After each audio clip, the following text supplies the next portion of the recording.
골로새서 신약성경 325쪽 골로새서 2장 1절에서 7절까지 말씀 보도록 합니다.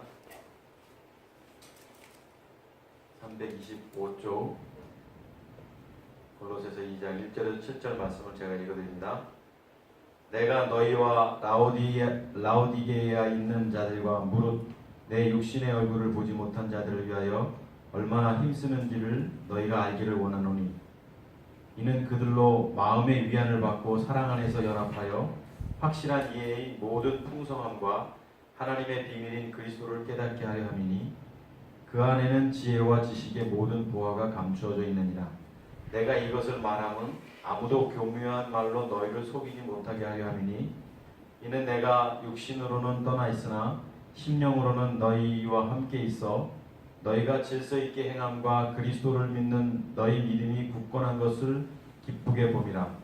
그러므로 너희가 그리스도 예수를 주로 받았으니 그 안에서 행하되 그 안에 뿌리를 박으며 세움을 받아 교훈을 받은 대로 믿음에 굳게 서서 감사함을 넘치게 하라.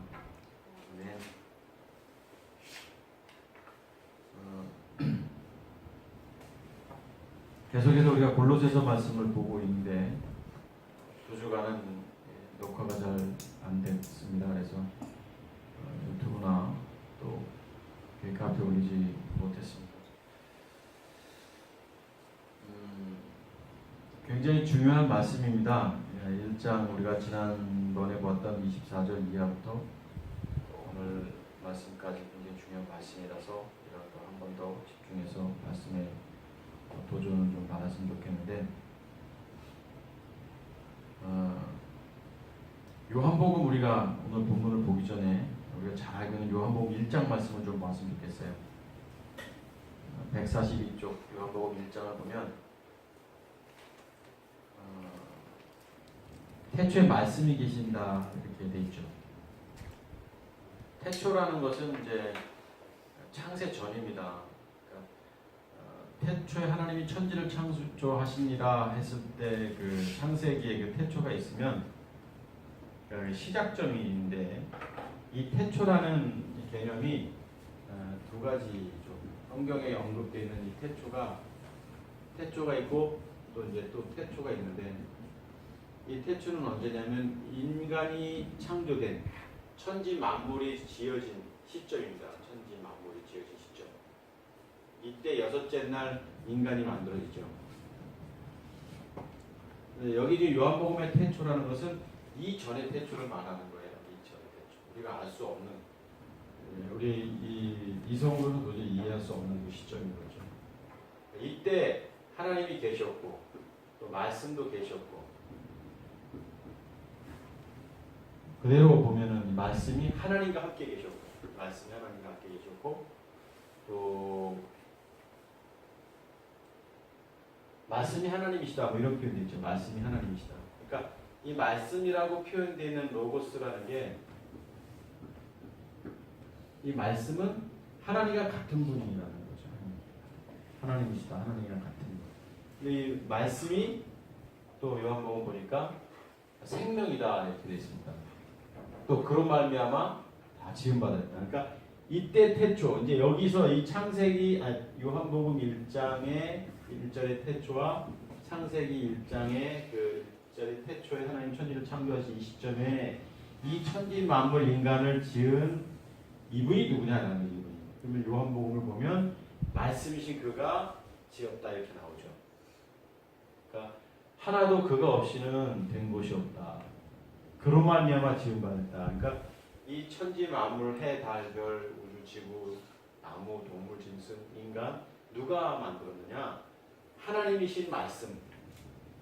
그러니까 우리가 뭐 하나님이 천지 만물을 창조하셨다 이렇게 말하지만 사실은 하나님의 아들이신 그 그리스도 말씀이 지은 거죠. 하나님은 거기까지 이렇게 미칠 정도로 그런 분이 아신 거예요. 우리가 상상할 수 없는 분. 우리의 아버지 되시는 분. 그래서 이분이 성경 보면 건물. 하나님과 말씀은 하나님과 같은 분입니다. 그리고 그 안에 생명이 있다. 이 안에 말씀 안에 생명이 있다. 굉장히 중요합니다. 이 생명. 우리가 생명이 있다라고 말하면 자네 안에 생명이 있는가? 당신 안에 생명이 있는가? 정말 네 안에 생명이 있어? 라고 말하면 이 말씀이 있어? 이겁니다. 말씀이 있어. 하나님과 같은 분이 있어? 천지를 지으신 분이 있어? 이게 누구죠? 크리스토스. 그리스도.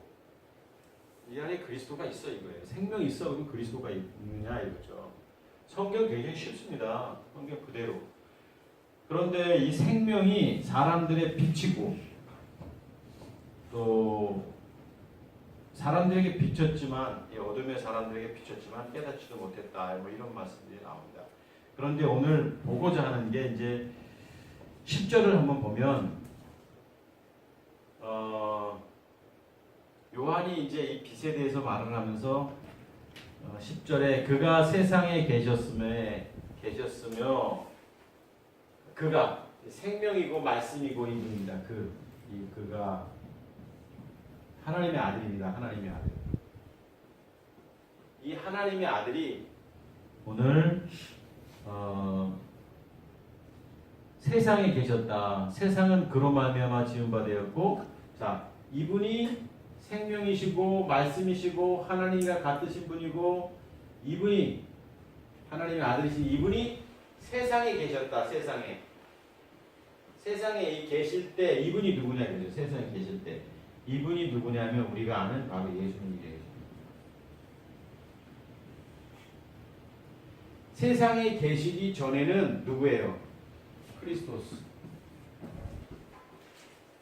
그리스도. 하나님의 아들입니다. 로마서 표현대로 이분은 성결의 영으로는 이렇게 표현된 영이신 분이고 육신으로는 다윗의 혈통으로부터 난 육신으로는 다윗의 혈통도 쭉쭉쭉쭉 요셉 그 다음에 예수님. 그러니까 동정녀 마리아를 통해서 태어나신 분 이분 예수님. 그런데 이 예수님은 원래 본질이 누구냐?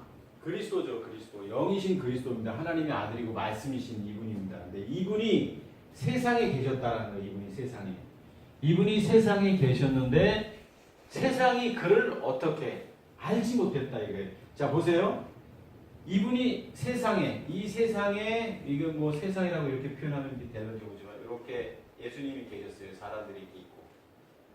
근데 사람들이 이분을 보면 누구를 보냐 이거죠. 왜 모르겠어요. 목수 아들 예수 아니냐 뭐 이렇게 표현됐잖아요. 사람들의 시각은 어떤 시각으로 보냐면 현상적 시각으로 보는 겁니다. 현상적 시각. 뭐냐면 눈에 보이는 것, 느끼는 것, 경험된 것으로 보는 거예요. 그럼 누구예요 이분은? 말 구육간에서 난 예수님. 동정녀 마리아를 통해서 나타난 생각도 못하죠. 인간 자체가. 그러니까 사람들의 눈에 누구로 보냐면 예수님으로 보는 거예요. 사람들의 눈에 영경이로 본다 그러면 영경이는 그래 맞아. 그래 엄마 아빠하고 이렇게 첫째 아들. 그러니까 눈에 나타난 이 예수님인데 성경에서 요한복음에서 뭐라고 말하고 있냐면 세상이 그를 알지 못했다. 세상이 아무리 이 예수님을 봐도 알지 못했다. 무엇을 알지 못했을까요? 이분은 태초에 하나님과 함께 계셨고 이분은 로고스이시고 말씀이시고 이분은 천지 만물을 지으신 분이라는 사실을 세상 사람들이 알지 못했다라는 것입니다. 그리고 또 11절에 보니까 자기 땅에 오매 당신이 만드셨잖아요. 오늘 아까 조금 전에 보니까 태초에 말씀이 계시고 이 말씀이 다 이분으로 말미암아 지은 바 됐다. 이 자기 땅이죠. 자기 땅. 공중권세 잡은 자가 잠시 지배하고 있지만 이 자기 땅에 오셨는데 어떻게 오셨어요? 동정녀 마리아를 통해서 이 땅에 오셨습니다. 오셨는데 백성이 자기 백성이 여기 보면 이 자기 백성 우리가 지금 이 자기 백성 요한복음에도 많이 나오고 그랬습니다. 우리가 큐티 할 때 보면 본문 속에서 백성들이 사람들이 알지 못했다 그런 게 아니라 자기 백성 누구의 백성? 그리스도의 백성, 뭐 예수님의 백성, 하나님의 백성 뭐 좋습니다. 그러니까 선택받은 하나님의 자녀입니다. 이 세상은 선택받은 자가 있고 선택받지 못한 자가 있어요. 이게 참 아이러니한 거예요. 저도 가슴이 아픕니다. 사실 이건 하나님의 주권으로 보면 감사한데 인간적으로 보면 안 된 거예요. 왜?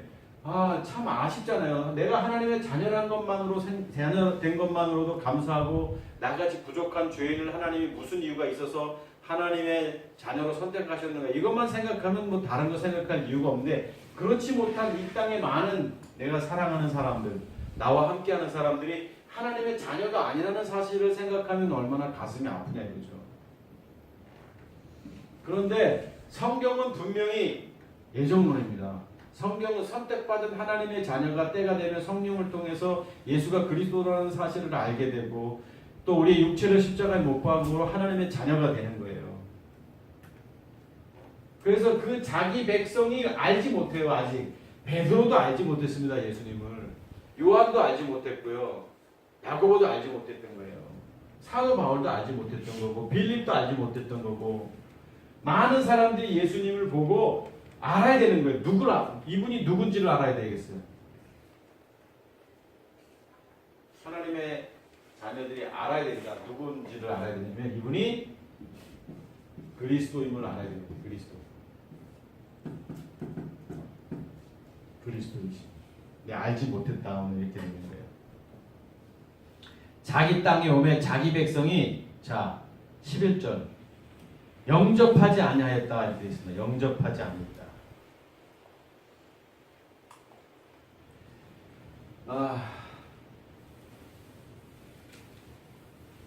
굉장히 중요한 건데요. 좀 집중해서 들으십시오. 하나님의 아들 그리스도, 영이신 그리스도께서 이 땅에 오셨어요. 누구로 오셨냐면 예수님으로 오셨습니다. 이분은 이제 예수님입니다.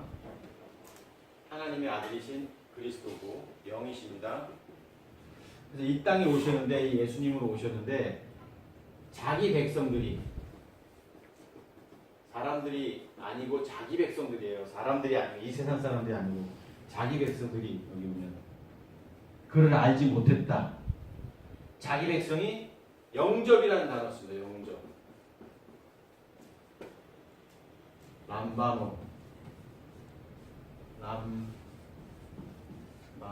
단어입니다. 파라람바노라고 써요. 파라.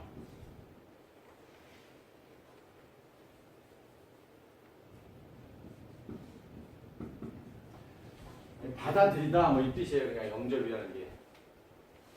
리셉트 뭐 이렇게 하시고. 그러면 영접하지 않았다. 받아들이지 않았다. 받아들일 수 없는 거예요. 어떻게 받아들여요? 어떻게 예수님을 보고 그리스도라고 받아들일 수가 있겠어요? 오늘 우리가 전도합니다. 교회 다니세요. 예수님 믿으세요. 말하는데 사람들이 믿어요? 믿는 척하고 교회 오는 거예요. 사실은. 이 영접이라는 것은 쉽지 않습니다. 하나님의 백성, 자기 백성들도 영접할 수가 없는데 아직. 그러니까 사실은 이 영접이라는 게 쉬운 게 아닌데 오늘 전도가 그냥 무조건 교회 데리고 오면 나 하나님의 자녀인 줄 아는데 아닌 거예요. 영접지 아니하였고 12절에 보니까 영접하는 자 곧 그 이름을 믿는 자들에게는 하나님의 자녀가 되는 권세를 주셨다. 영접하게 되면 받아들이면 곧 받아들이는 게 뭐예요? 곧 부연 설명을 하고 있죠. 그 이름을 믿는 자가 이렇게 돼 있어요. 그 이름을 이제 영접 이꼴 그 이름을 믿는다. 이름을 믿는다. 그 이름을 믿는다라는 게 뭐예요? 그리스도죠. 그리스도. 믿는다라는 피스티오라는 단어는 어떤 것을 내가 신뢰하다라는 의미가 아니라고 그랬어요. 믿는다라는 것은. 인간이 뭘 신뢰할 수 있겠어요? 그러니까 그 이름을 믿는다라는 믿음 자체도 굉장히 어려운 거예요. 우리가 말하는 믿음도. 뭔가 누군가를 신뢰한다. 사람이 사람을 어떻게 신뢰하느냐라는 거죠. 아니에요. 근데 여기서 믿음이라는 것은 굉장히 깊은 의미인데 마태복음 10장 38절을 한번 보면 좀 이해할 수 있을 겁니다. 마태복음을 한번 넘어가 보고요. 앞에 마태복음 10장 38절을 보면 이런 표현을 예수님이 쓰고 계십니다.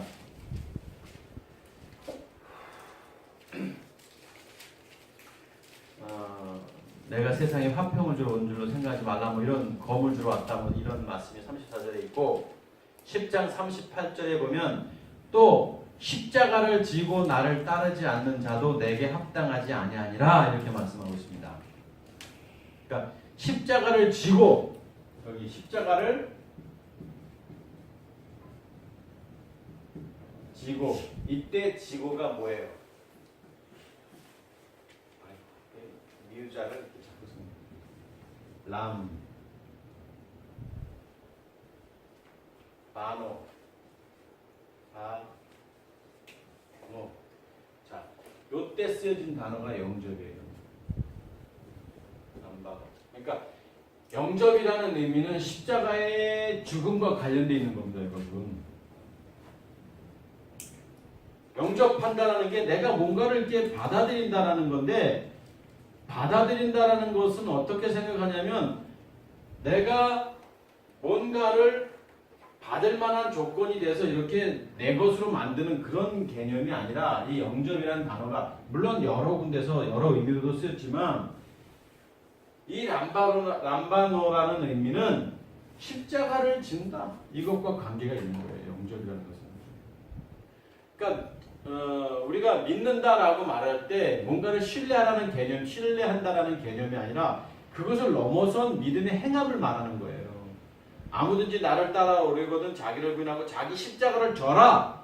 예수님이 말씀하셨는데 우리가 그 십자가를 지지 아니하면 예수님이 그 십자가에 못 박혀 돌아가심으로 사흘 만에 부활하시잖아요. 그리스도로. 우리도 죽어야지만 우리는 다시 태어나는 거예요. 리버스 하는 거예요. 우리도 죽지 아니하면 안 되는 거거든요. 그러니까 믿음은 죽음과 관계된 거예요. 십자가의 죽음과. 우리가 그냥 예수님을 영접해서 하나님의 자녀가 되는 게 절대 아닙니다, 여러분. 하나님의 자녀가 그렇게 쉽게 되는 경우가 있겠어요? 그러니까 교회가 문제인 거예요, 교회가. 교회 다니는 사람이 문제인 거예요. 신앙생활 한다고 하는 사람이 문제예요. 영접하지 않았고 십자가를 지지 않았고 하나님의 자녀라고 하니까 세상에서 엉망으로 사는 거예요. 하나님의 자녀는 하나님의 자녀답게 사는 게 정상이잖아요. 그런데 하나님의 자녀가 아니니까 말은 집사님이고 말은 장로님이고 말은 목사님인데 삶은 뭐예요? 사단 마귀 자녀처럼 사는 거예요. 사람을 아프게 하고 자기밖에 모르고 자기중심적이고 이게 뭐예요? 하나님의 자녀가 아니기 때문에 믿음의 행함이 없기 때문에 십자가를 지지 않았기 때문에 오는 문제라는 거고 영접하지 않았기 때문에 오는 문제라는 거예요. 그러니까 한국 교회가 우리가 정신을 차려야 된다. 한국 교회가 깨어야 된다. 이런 말 할 필요가 없어요. 그렇게 말하는 사람 자체가 영접하지 않았기 때문에 그럴 수 있다는 거예요. 내가 하나님의 자녀다. 내가 영접한 사람이다. 내가 십자가의 믿음의 행함을 한 사람이다 라고 말하면 말하지 않아도 내가 하나님의 자녀됨 속에서 살 수밖에 없는 거예요. 그러니까 지금 너무 가벼운 구원관 때문에 이게 문제인 거예요. 다 구원받은 하나님의 자녀라고 말합니다. 무슨 소리 그런 소리를 합니까? 아니에요. 그러니까 영접이라는 단어는 그런 거예요. 그런데 오늘 본문으로 한번 다시 골로새서로 한번 돌아가 보면 325쪽에 보면 사도 바울이 당당하게 1절에서 이렇게 말합니다. 내가 너희와 라오디게아에 있는 자들과 무릇 내 육신의 얼굴을 보지 못한 자들을 위하여 자 너희들 누구예요? 골로새 교회 성도들 이 라오디게아에 있는 모든 사람들 또 나를 아는 내가 보지 못한 사람들도 있을 거 아니에요. 그런 많은 사람들을 위해서 얼마나 힘쓰는지를 너희가 알기로 한다. 아주 당당하잖아요. 내가 너희들 때문에 얼마나 힘쓰는 줄 알아? 이게 자기 자랑하려고 말한 것이겠어요? 아니에요. 우리가 지난 시간에도 봤습니다만 지난주에도 봤어요. 거기 보면 29절 1장 29절에 이를 위하여 나도 내 속에서 능력으로 역사하시는 이의 역사를 따라 힘을 다하여 수고하노라. 이 수고 얼마나 힘쓰는지 너희가 알기를 원한다. 어떤 수고였어요? 어떤 힘쓰는 거였어요? 위에 나오고 있잖아요. 내 속에서 능력으로 역사하시는 이가 누구죠? 그리스도잖아요. 내 속에 있는 그리스도. 그러니까 그리스도의 역사를 따라 수고한다. 그리스도의 역사를 따라 수고한다는 건 뭐냐면 그리스도 안에 붙들림 바 된 대로 순종하며 사는 바울 사도의 삶을 말하는 건데 오늘 그 순종 속에서의 삶을 말하는 거예요. 여러분 우리는요. 우리가 애쓰고 힘쓰면 안 되는 거예요. 주님이 애쓰고 힘쓰시는 거예요. 우리는 그냥 순종만 하면 되는 거예요. 늘 말씀드린 하지 말라 그러면 안 하면 되는 거예요. 내가 애쓰고 내가 뭐 할 이유도 없어요. 얄팍한 지식으로 내가 뭘 한다고 해서 되는 일이 어디 있겠어요. 주님이 하라 하면 하는 거고 하지 말라 하면 하지 않으면 되는 거예요. 이게 수고예요. 이게 수고. 헌신도 마찬가지고 충성도 마찬가지고 섬기는 일도 마찬가지고 봉사도 마찬가지예요. 여러분이 하려고 하면 어떤 부작용이 일어나냐면 지치고 나중에는 좌절해요. 아, 이게 안 되는구나. 헌신도 마찬가지예요. 우리의 헌신은요. 우리가 헌신한다는 말조차도 좀 모순이지만 죽는 게 헌신, 죽을 때까지. 하다 마는 게 헌신이 아니에요. 그런데 인간적 감정으로 하니까 하다 보니까 힘들면 못하는 거예요. 이건 헌신이 아니에요. 그냥 숨이 넘어갈 때까지 하는 게 헌신인 거예요. 대놓고 말합니다. 우리가 믿음의 형제들, 오늘 우리가 계속 사도행전을 보잖아요. 함께 떡을 떼고 함께 교제하고 자기를 재산을 팔아서 자기 것을 자기 것이라고 말하지 않고 이런 표현들이 나오잖아요. 2장에도 4장에도 계속 반복해서 나오는데 그 사도행전에서의 그 모습은 인간의 수고를 말하는 게 아니에요. 인간의 헌신을 말하는 게 아니죠. 인간적 모습으로 보면 도저히 이해할 수 없는 거. 어떻게 내 재산을 팔아서 가난한 자에게 나눠줄 수 있겠습니까? 물론 영적인 의미로 육체를 말하고 육체 십자가를 지는 것을 말하지만 이게 불가능한 거예요, 사실. 자, 좀 격기로 갔습니다. 죄송합니다. 사도 바울이 얼마나 내가 너희를 위해서 수고하는지 아느냐? 그러면서 이는 자 수고하는 이유, 이는 그들로 마음의 위안을 받고 그리스도로 말미암아 능력으로 역사하시는 그 역사의 힘을 따라 수고한다 그랬잖아요. 그러니까 그 그리스도로 인하여 너희가 마음의 위안을 받고 사도 바울이 오늘 마음에 너희가 위안을 받고 내 수고 때문에 너희가 위안을 받고라고 말할 때 이 위안을 받는다는 게 뭐냐면 그 그리스도 안에서의 위안입니다. 그리스도 안에서.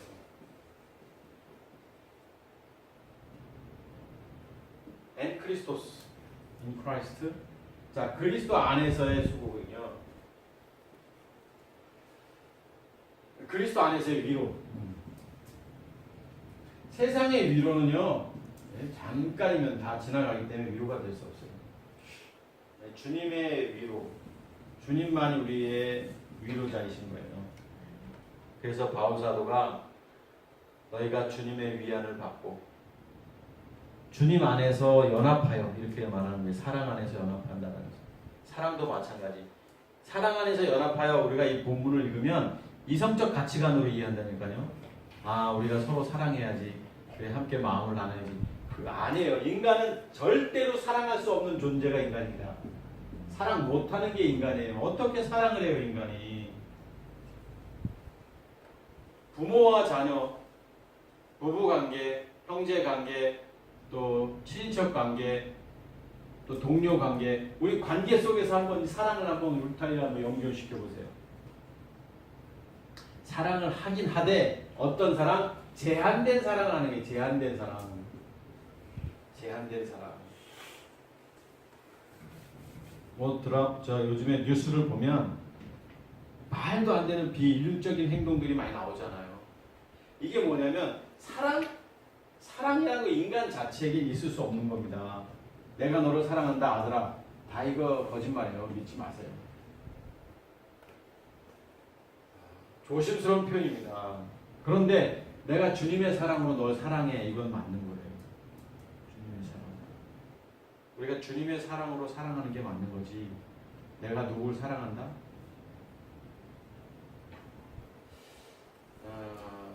물론 사랑의 개념이 어디까지가 사랑의 개념이냐 말할 수 있겠지만 성경에서 말하는 지금 오늘 사도 바울이 말한 사랑 안에서 연합하라. 이렇게 골로새 교회 성도들에게 너희가 사랑 안에서 연합하라라고 했을 때 너희가 서로 그냥 다 그냥 없으면 안 될 것 같고 서로 아끼고 막 이런 개념이 아닌 거예요. 그리스도 안에서 사랑은 뭐냐면 때로는 매가 필요하기도 하고 때로는 냉정함도 필요한 거고 때로는 그 사랑은 내치는 것도 필요한 거예요. 내치는 것도. 그게 진짜 사랑인 거예요. 뭐 감싸주고 안아주는 게 사랑이 아니라 잘못하고 있는 사람을 어떻게 감싸줘요? 매를 들어서라도 바로 가게 하는 게 사랑이지. 사랑의 개념도 인간적 개념, 인간적, 이성적 사랑으로 생각하니까 그런 이해를 하는 거예요. 그러니까 오늘 여기 성경이 사랑 안에서 연합하여 라고 말하면 뭐 인간적 사랑을 생각하는 게 아니에요. 그리스도의 사랑으로 연합한다라는 거고 또 확실한 이해의 부분은 풍성함과 그러면서 이는 그들로 마음에 그러면서 하나님의 비밀인 그리스도를 깨닫게 하려니 그렇게 됐어요. 자, 하나님의 비밀. 이것은 골로새서 1장에서도 언급했지만 하나님의 시크릿 비밀 뭐예요? 크리스토스. 그리스도. 하나님의 비밀인 그리스도다. 그리스도. 비밀이란 말. 비밀은 굉장히 중요한 거거든요. 그래서 골로새서 1장 26절에 이 비밀은 만세와 만대로부터 감춰졌던 것인데 이제 그 성도들에게 나타났고 그러면서 비밀은 너희 안에 계신 27절에 그리스도시니 이렇게 나왔어요. 비밀은 너희 안에 계신 그리스도니. 비밀을 알지 못하니까 비밀 운운하면 이해가 안 되니까 뭐 비밀 하는 거죠. 하나님의 비밀인 그리스도를 깨닫게 하니.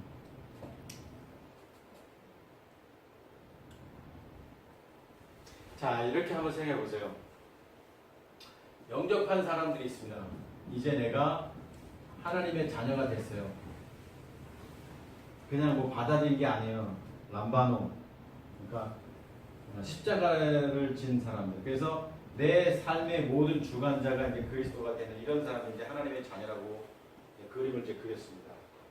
그럼 이런 사람들한테 사도 바울이 뭐라고 말하냐면 영접한 사람들에게 말하는 거예요. 지금요. 영접하지 않은 사람들에게 말하는 게 아니라 영접한 사람들에게 하나님의 비밀인 그리스도를 깨닫게 하랍니다. 그리스도를 깨닫게 하랍니다. 이렇게 되단 말이에요. 이미 영접해서 하나님의 자녀가 된 사람에게 그리스도의 비밀을 깨닫게 하렵니다. 이렇게 말하는 거예요. 하나님의 비밀인 그리스도를 깨닫게 하렵니다. 그러면서 부연 설명을 하죠. 그 안에는 지혜와 지식의 모든 보화가 감춰져 있다. 그리스도 안에 지혜와 지식이 있다는 게 지혜와 지식. 지혜의 근본이 여호와. 잠언에 나오잖아요. 16장 9절에. 자, 그리스도만이 우리의 삶의 주관자라는 거예요. 주관자. 자, 하나님의 자녀는 내가 사는 사람들이 아닌 거예요. 그분이 사는 거예요. 그분이 우리의 삶의 지혜고 그분이 지식의 근본이기 때문에 그런 거예요. 그런데 하나님의 자녀라고 말하면서도 아직도 자기가 생각하고 자기가 판단하고 그래 이렇게 해서 머리 쓰는 사람들 있잖아요. 둘 중에 하나예요. 아닌 게 같잖아. 영접하지 않았거나 아니면 한 대 맞아야 될 사람이거나 주님 앞에 아직 정신 못 차려서 내 안에 계신 그리스도가 지혜의 근본인데 내가 하려고 하면 되겠냐고요. 내가 하려고 하면 인생을 살아가는 문제, 복음을 전하는 문제, 모든 문제가 다 마찬가지예요. 하나님이 무슨 나를 향한 계획이 뭐냐? 순종하면 되는 건데 내가 계획하고 내가 뭘 하고 사람의 마음으로 자기 길을 계획할지라도 그 걸음을 인도하시는 이가 누구라고 했어요? 또 하나님이시라고 했잖아요. 아무리 인간이 뭔가를 마음을 계획한다고 되는 게 어디 있겠어요? 특히 지금 우리 하나님의 자녀들에게 말하는 거예요. 바울 사도가 이 골로새 교회 라오디아 형제 나를 알지 못하는 나를 얼굴을 보지 못했지만 나를 아는 사람들에게 뭐라고 말했냐면 너희 안에 그리스도가 계시지 않느냐. 그 하나님의 비밀인 그리스도가 지혜와 지식의 근본이지 않느냐. 그런데 내가 이것을 이렇게 말하는 이유는 4절에 아무도 교묘한 말로 너희를 속이지 못하게 하렵니다. 이렇게 말해도 사람들은 에이 말도 안 되는 소리 뻥치고 있네 라고 말한다는 거예요. 무슨 그런 소리를 하냐고. 사람이 가만히 있겠어요?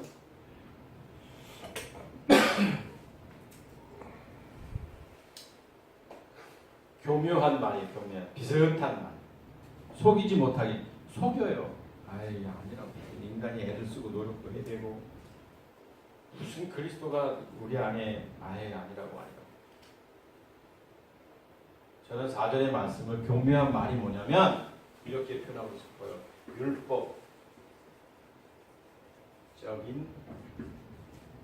삶. 아예 그렇게 뭐 굳이 뭐 십자가를 줘 뭐 이런 거죠. 율법 안에서의 신앙생활, 교묘한 말일 수 있어요.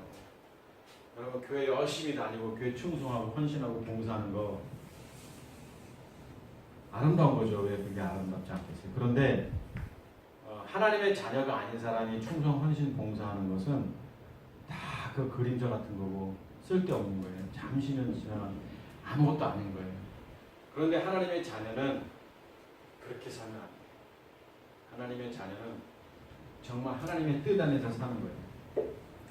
다른 거예요. 그러니까 너희가 내 이름으로 귀신을 쫓아내고 권능을 행하고 아무리 능력을 해내도 내가 너를 도무지 알지 못한다라고 말하고 있잖아요. 성경에. 그러니까 우리가 헌신, 충성, 봉사 여러분이 저 연목사를 아시지만 제가 우리 교우들한테 뭐 어떻게 해라 저렇게 해라 말 안 하잖아요. 뭐 해라 뭐 어쩌다 한번 하겠지만 안 하는 이유가 뭐예요? 말해서 되겠어요 그게? 내 안에 꿈틀거리는 그리스도의 영이 계시면 알아서 하는 거예요. 교회에 대한 헌신과 사랑은. 때로는 답답해서 내가 그렇지 인간적인 눈으로 보니까.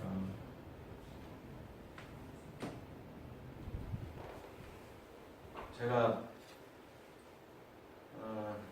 주님을 아는데 주님의 은혜를 아는 사람이 사람을 설득해서 사람 때문에 목회를 하겠냐고요. 그래서도 안 되고 그렇게 하면 안 되는 거잖아요. 그런 사람들이 수천 명 모이면 무슨 소용이 있겠습니까? 하나님의 비밀인 그리스도를 깨달은 사람 한 사람이면 되지. 그러면 되는 거예요. 마지막 때 보세요. 자, 그 안에 지혜와 지식의 보가 감춰져 있고 내가 이것을 말하면 아무도 교묘한 말로 너희를 속이지 못하게 합니다. 율법적 신앙생활 좀 하지 마시고 여러분 안에 그리스도가 있으면 그리스도로 말미암아 여러분의 삶을 그리스도께 바치십시오. 이는 내가 육신으로는 떠나 있으나 사르크스죠. 사르크스. 그러니까 뭐냐면 육체가 아니에요. 지금 사르크스라고 표현 지금 사르크스라고 지금 사도 바울이 표현하고 있는 것도 성경이 너무 기가 막힌 거예요. 우리 육체는 십자가의 한 단회적인 못 박는 거고 육신은 날마다 우리가 이 본능적 욕구가 있기 때문에 날마다 우리가 우리 스스로를 주님께 치지 아니하면 십자가 지지 않으면 안 되잖아요. 그래서 성경이 참 기가 막히게 표현하고 있어요. 근데 육체와 육신을 구분하지 않으면 이게 뭔지도 몰라요. 그냥 몸뚱아리 정도로 생각하는 거죠. 거듭난 하나님의 자녀는 육신이에요. 육신. 소마가 아니에요. 육체가 아니에요. 자, 이는 내가 육신으로는 떠나 있지만 너희들과 같이 안 있죠. 지금 현재 어디 있어요? 로마 감옥에 갇혀 있습니다. 감옥에 있지만 심령으로는 마음으로는 너희와 함께 있어. 이게 바로 그리스도인이에요. 우리가 떨어져 있어도 마음으로 하나 되는 거. 떨어져 있으면 느끼지 못한다? 이거 잘못된 거죠. 진짜 그리스도인은요 떨어져 있어도 하나인 거예요. 하나. 머리가 그리스도시니까. 너희가 질서 있게 행함과 그리스도를 믿는 너희 믿음이, 여기 그리스도를 믿는 너희 믿음이라고 되어 있잖아요. 누구를 믿는다? 그리스도를 믿는 믿음. 예수님을 믿는 믿음이 아니라 그리스도를 믿는 너희의 피스티스 믿음. 그리스도를 믿는다는 게 뭐예요? 아까 영접하는 거예요. 람바로 하는 거죠. 영접한다는 건 뭐냐면 십자가의 죽음과 관계가 있는 겁니다. 우리의 육체를 십자가에 못 박지 아니하면 죄의 본능적 욕구, 죄 때문에 하나님의 자녀가 될 수 없는 거예요. 사단이 우리 지배하기 때문에. 그래서 반드시 우리도 우리의 육체를 십자가에 못 박는 믿음의 행함이 필요해서 아까 마태복음 10장에 십자가를 지는 것과 영접과 관계가 되어 있는 거예요. 그래서 그리스도를 믿는다는 다 관계가 되어 있는 거죠.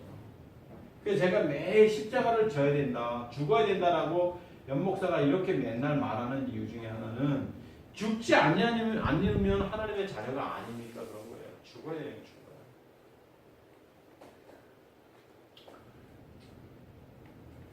그래서 그리스도를 믿는 너희 믿음 굳건한 것을 기쁘게 봅니다.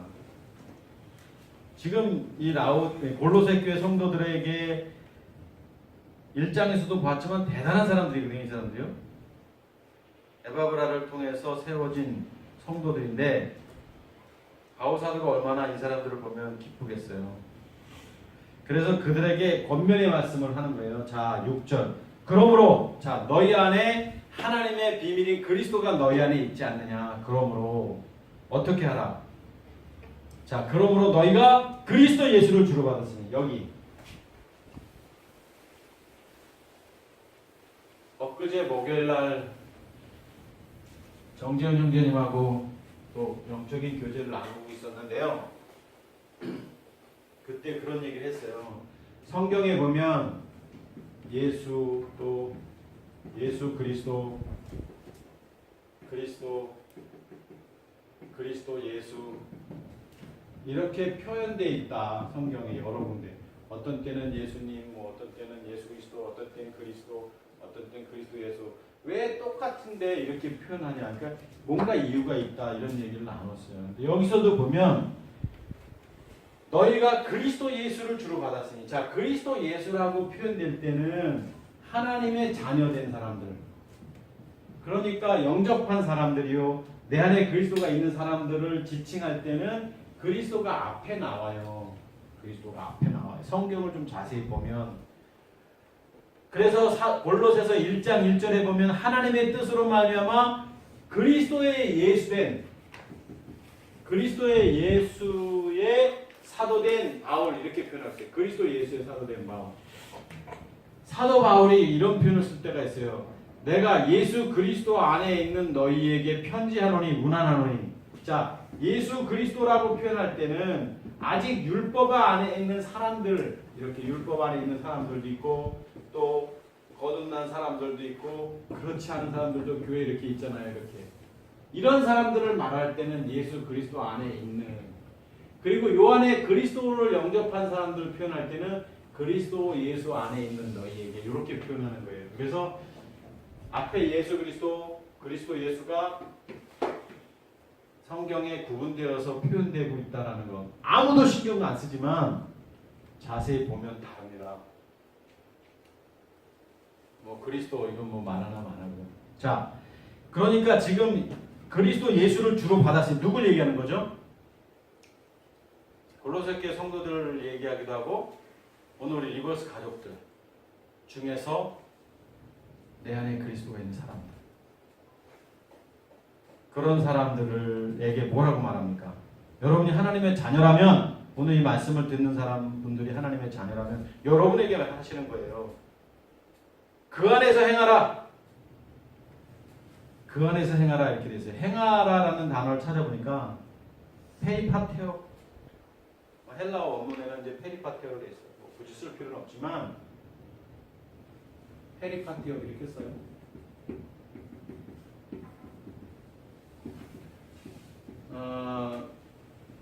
걷다 이게 걷다. 그 안에서 행하라. 이게 걷는 거예요, 같이 그와 함께. 누구와? 그리스도와 걷는 거예요, 그리스도. 걷는 거는 중요한 겁니다. 주님과 걷는 거예요. 뭐 동생과 걷는 것도 아니고 뭐 선생님과 걷는 것도 아니고 누구하고 걷냐면 주님과 걷는 거예요. 주님과. 그 안에서 행한다는 것은. 여러분 주님과 걷는다 이 상상이 돼요?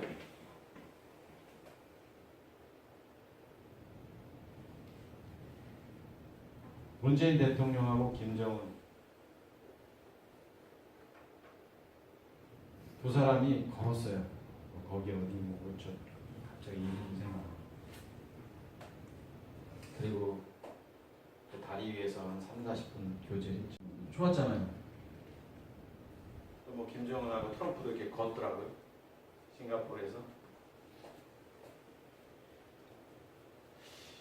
여러분이 주님과 함께 걷는다. 너무 중요한 거 아니에요? 그들의 걸음 속에 여러 대화가 오고 갔는데 여러분하고 주님하고 걷는 거예요. 그 안에서 행하되. 그 안에서 행하되.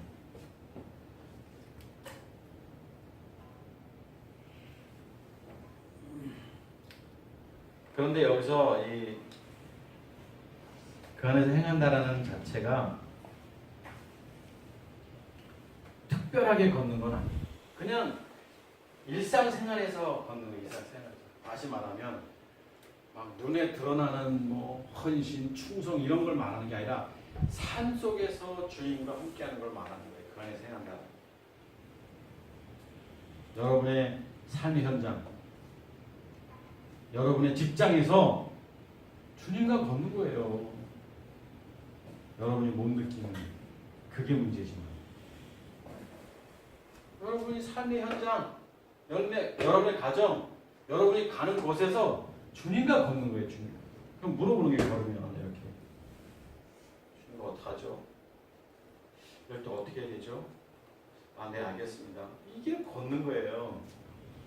페리파테오. 누구에게 말하고 있습니까?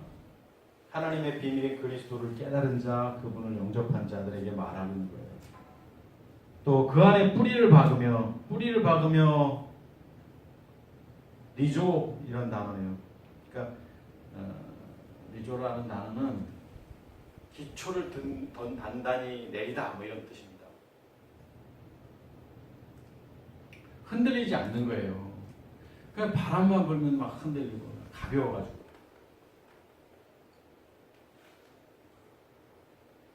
그리스도 안에서 뿌리를 박으라고 했어요. 그리스도 안에서 튼튼한 기초를 내리는. 그냥 아무리 태풍이 와도 넘어지겠습니까? 주님보다 강한 태풍이 없는데. 또 세움을 받아 이렇게 있습니다. 세움을 받아. 이 단어 보니까 에프이 코도메오라는 단어예요. 다시 세우다 이거예요. 에프이 코도메오. 뭐뭐 위에 세우다, 다시 세우다, 짓다 뭐 이런 뜻입니다. 세움을 받아서 교훈을 받은 대로 믿음에 굳게 서서 감사함을 얻으시라. 그러니까 오늘 바울 사도가 골로새 교회 성도들에게 너희가 하나님의 비밀인 그리스도를 주로 받았기 때문에 너희가 어떻게 살아야 되느냐. 이제 그분과 함께 걸어야 되고 그분 안에서 기초를 내려야 되고 이제 그 위에서 세워진 사람답게 살아야 된다라고 말하는 거예요. 당시에 복음을 전하고 당시에 믿음을 가지고 산다라는 것은 굉장히 고난을 자초한 삶이거든요. 오늘 큐티 말씀 속에서도 그런 거였잖아요. 사도 바울, 베드로와 요한이 복음을 전함으로 감옥에 갇혀서 일어난 일들이 계속 있잖아요. 당시에는 이렇게 전도한다는 게 상상을 초월하는 거예요. 그런데 오늘 사도 바울이 그리스도 안에 사는 형제들에게 이런 말을 했습니다. 고난이 있어도 너희가 기초가 어디냐? 그리스도고. 너희가 때로는 힘든 어려운 일들 속에서도 그리스도 안에 뿌리를 박고 그 안에 든든히 세워감을 가지고 살기를 바란다. 왜냐? 너희가 하나님의 비밀인 그리스도를 영접한 자들이 아니냐. 이렇게 말합니다.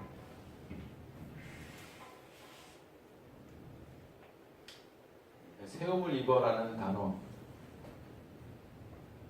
세움을 받아 세워져서 계속 자라가는 거예요. 그러니까 건물이 이렇게 세워진다는 거예요. 한 층 한 층 올라가. 이 뜻이에요. 그러니까 그리스도 안에서 늘 여기 머무르지 말라는 거예요. 여기 머무를 때 뭐가 오요? 뭐가 오죠? 고난이 옵니다. 그래서 또 성숙이 되는 거예요. 여기 또 머무르면 고난이 오고. 인생 자체가 이 그리스도인들은 고난인 거예요. 고난. 그래서 고난은 환영이다. 왜? 고난을 통해서 내가 하나님께서 가까이 나가는 거예요. 고난 때문에 여러분 넘어져서는 안 됩니다. 고난 때문에 내가 약해지고 낮아지고 겸손해지고 더 그러면 그럴수록 그리스도의 은혜를 알기 때문에 알게 하시기 위한 하나님의 계획인 걸 알기 때문에 그래서 세움을 받아 자라라. 오늘 사도 바울이 골로새 교회 성도들에게 또 주님께서 오늘 우리 리버스 가족들에게 말씀하시는 말씀입니다. 사랑하는 여러분, 우리가 세상이 이렇게 호락호락하거나 만만하지 않잖아요. 우리 힘들게 하고 또 버겁게 하는 게 사실이에요. 그러나 우리 안에 그리스도가 계시잖아요. 하나님의 아들이신 그리스도께서 지혜와 지식의 근본이신 그분께서 우리와 함께 하시니까 여러분 어떤 일들 속에서도 흔들리지 마시고 믿음으로 승리하는 여러분 되시기를 주의 이름으로 축복하겠습니다. 기도하겠습니다.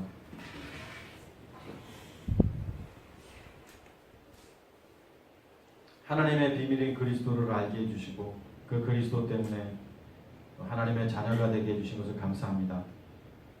세상 사람들은 자기들의 욕심 때문에 때로는 자기들의 명예와 부, 권력 때문에 애를 쓰고 노력을 해도 노력한 만큼 대가가 주어지지 않을 때는 극단적인 행동도 하고 삶의 고난 속에서 좌절도 하지만 우리는 인생을 바라볼 때 세상적 시각이 아니라 영적인 시각으로 바라보고 때로는 부닥치는 일들 속에서도 흔들리지 아니하고 오직 그리스도 예수 안에 있는 믿음의 자녀답게 부끄럽지 않은 믿음의 삶을 살아갈 수 있도록 주님 역사하여 주시옵소서.